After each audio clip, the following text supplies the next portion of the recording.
Kung meron po tayong isang masamang ugali, yan yung ang hilig nating maghusga sa iba. Amen? If there is one thing that we constantly do that has become our bad habit, it is our constant judging, criticizing of other people. Limbawa, merong mga ibang tao, nakita lang na dalawa yung sasakyan ng kapitbahay nila. Agad, sinasabi, ang yabang naman niya. Pinakadalawa-dalawa pa niya yung sasakyan niya. Sino ba siya? Anong pakialam mo kung dalawa yung sasakyan niya? Hindi mo naman talaga alam yung buhay niya. Baka kailangan talaga niyan dalawang sasakyan. Bakit kailangan mo siyang husgahan? Ikaw bang nagbabayad doon sa masasakyan na yon? Diba hindi? Merong iba sa atin, agad hinuhusgahan. Pinakalaki-laki niya yung kanyang bahay. Bakit? Ikaw ba naglilinis sa bahay na yan? Merong mga iba, sinasabi, aba, pinapagod niyang sarili niya. Ang init-init, nagwawalis. Ano sa'yo?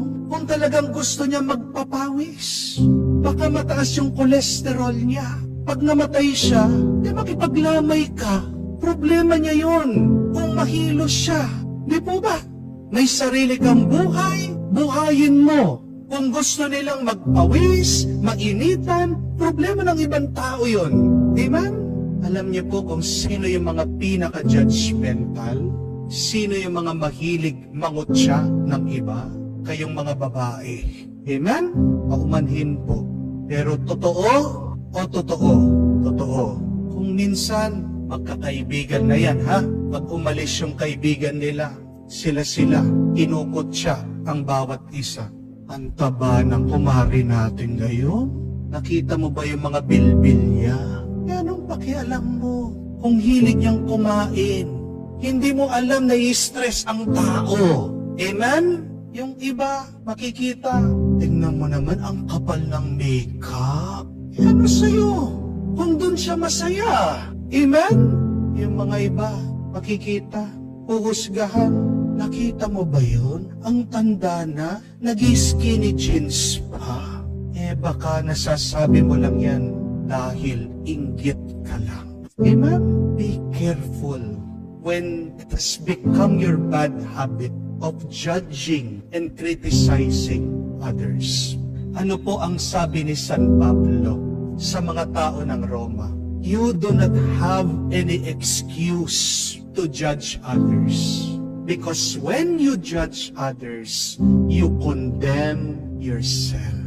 Pag naghuhusga ka ng ibang tao, ikaw mismo hinahatulan mo ang sarili mo. Because judging is also a form of sin. Amen? Galing yan sa ating Panginoon. Sabi niya, do not judge so that you will not be judged.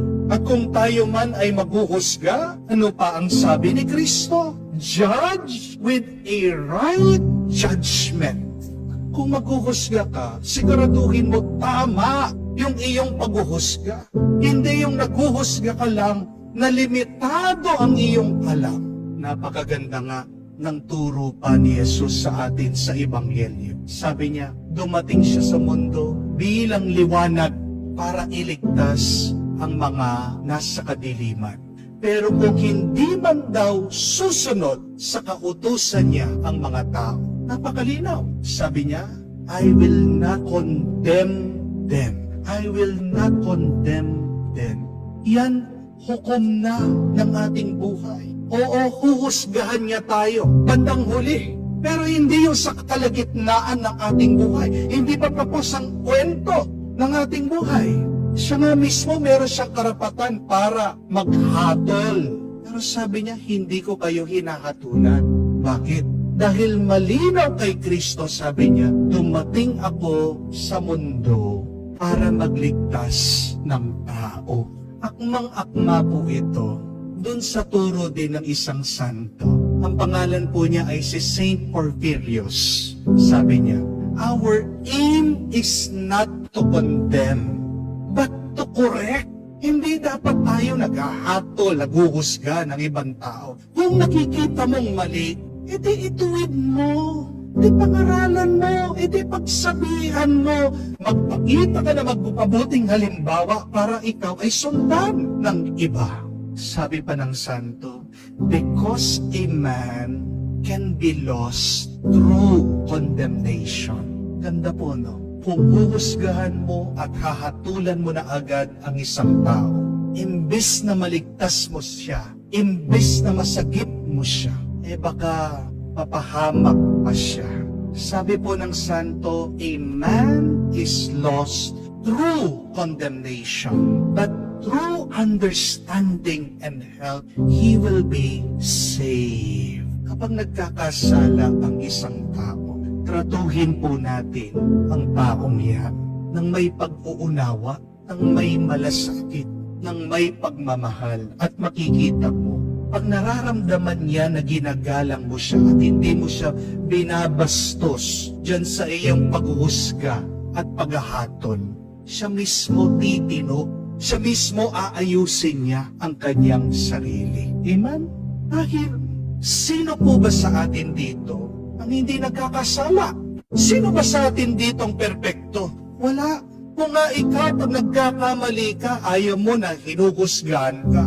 Kung nga ikaw pag nagkasala ka, gusto mo agad kang pinagpapasensyahan at pinapatawa. Bakit yung pagnanais mong yun, hindi mo mai-extend, hindi mo maibigay sa ibang tao? Ganyan ka na ba ka-selfish? Ganyan ka na ba makasarili? Gusto mo ikaw, inuunawa ka, pinapatawad ka, minamahal ka. Aba, ng ibang tao, tao din yan na may damdamin. Tao din yan na may isip. Kaparehas mo din yan na tao na may pinagdadaanan. Bakit hindi mo naman iparamdam din sa kanya yung pag-uunawa, pagpapatawad at pagmamahal na ninanais mo? Kapag po ang isang bata nakabasag ng plato o kaya ng pinggan, yung mga iba sa atin, ang bilis na pagalitan.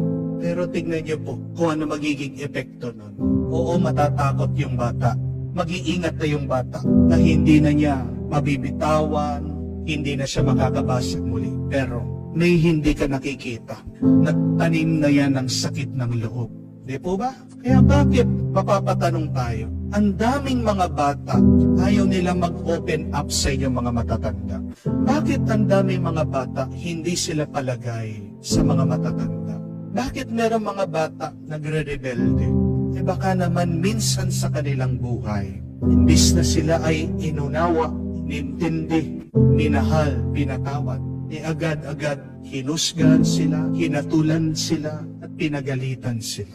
Pero subukan niyo po, sa susunod na magkamali ang bata, sabihin mo, okay lang yan. Normal lang yan, lahat ng mga tao nagkakamali. Ipakita mo sa kanya, paano linisin, paano ayusin yung kanyang kala. Siya mismo, tutulungan kayo. At makikita niyo po, magiging mas mabait, magiging mas mapagpasensya ang batang yan.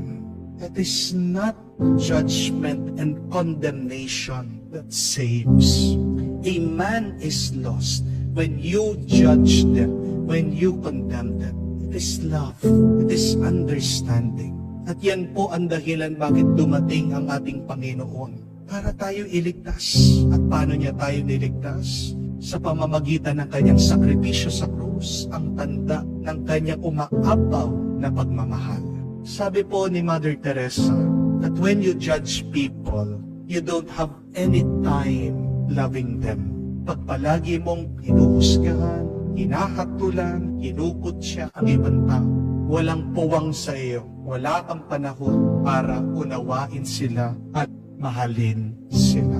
May napakaganda nga pong kwento tungkol po sa dalawang bata na nagsaserve sa simbahan, altar boys.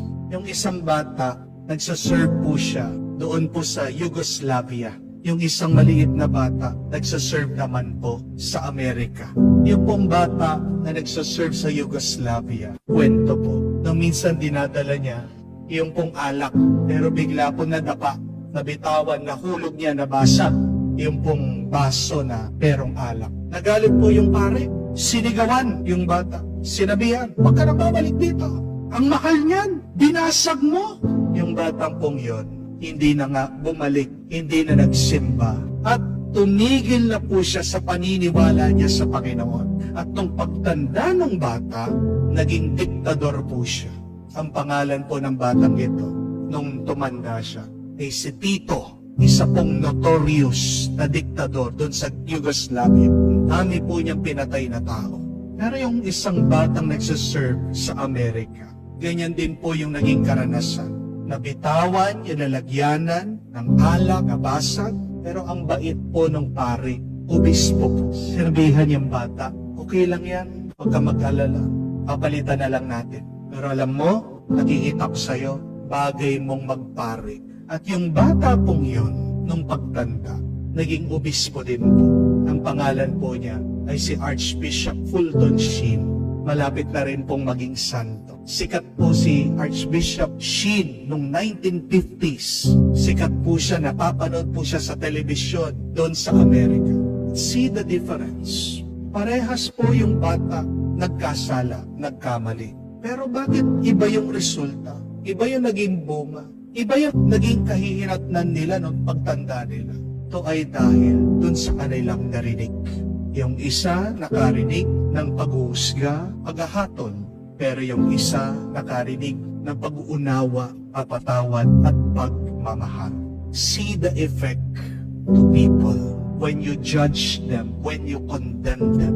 Instead of becoming good and striving to be holy, you will lose them. Try, just like the Lord, understanding, forgiving, loving, and you will transform and change that person.